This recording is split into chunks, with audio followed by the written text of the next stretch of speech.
The second of the 3 simple changes you can make has to do with your perception, and it also has to do with your loved one's perception. So we always want to try and get on the same page as the person living with dementia. Trying to drag them into our reality, our perception of what's going on, is a sure way for us to not be successful. I could tell you right now that I am sitting outdoors at the beach and life is grand and I have blonde hair and I have brown eyes, and all of that would be completely untrue. You can see for yourself that I am not sitting on a beach, I don't have blonde hair, and I don't have brown eyes. However, getting into an argument with me about it is not going to help, right?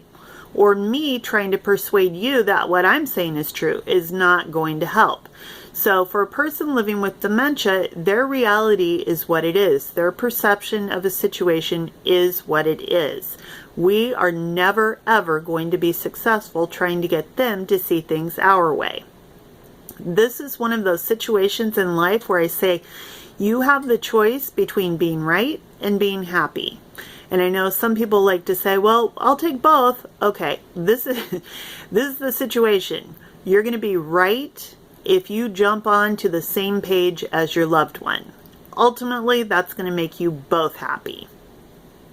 Hope that makes sense. So there's always a difference in perception, or usually a difference in perception between what we're thinking and what our loved one is thinking. I'll give you an example. Medication. Our thought process is you need to take your medication so your blood pressure stays stable, let's say. Your loved one's perception may very well be, I don't like how this tastes, I don't like how it feels in my mouth, I don't want to take it, I don't need it. Could be any of those things. It could be all of those things. So there's a pretty big difference in perception, right?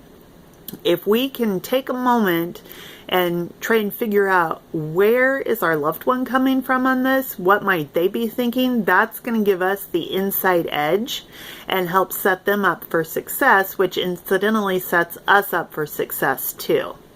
So perception, if we can just do a 5-degree shift in our own perception and look at where is our loved one coming from, that is enough room to start creating miracles right there, just that shift in perception. The third thing is practice. And I think naturally as human beings, we don't necessarily love practice, but Michael Jordan was not born brilliant at basketball. The man practiced. And now he's considered a complete basketball genius, right? He did amazing things in his career. It's for any professional athlete you can think of, for musicians, Yo-Yo Ma. There's been tons and tons of practice, endless hours of practice. Now, certainly I would consider Michael Jordan and Yo-Yo Ma complete masters of what they do or did. But for us, we don't have to be total masters. We just need to know and have the commitment to practice that the more of what we practice, the better we will become, the better results we're going to get. So if you put your physical approach, your perception, and practice all together, you're going to start getting dramatic results. And these are 3 simple changes that you can make to start seeing those dramatic results right away. And for approach, let me just add, I gave you some hints about your physical approach in the previous video.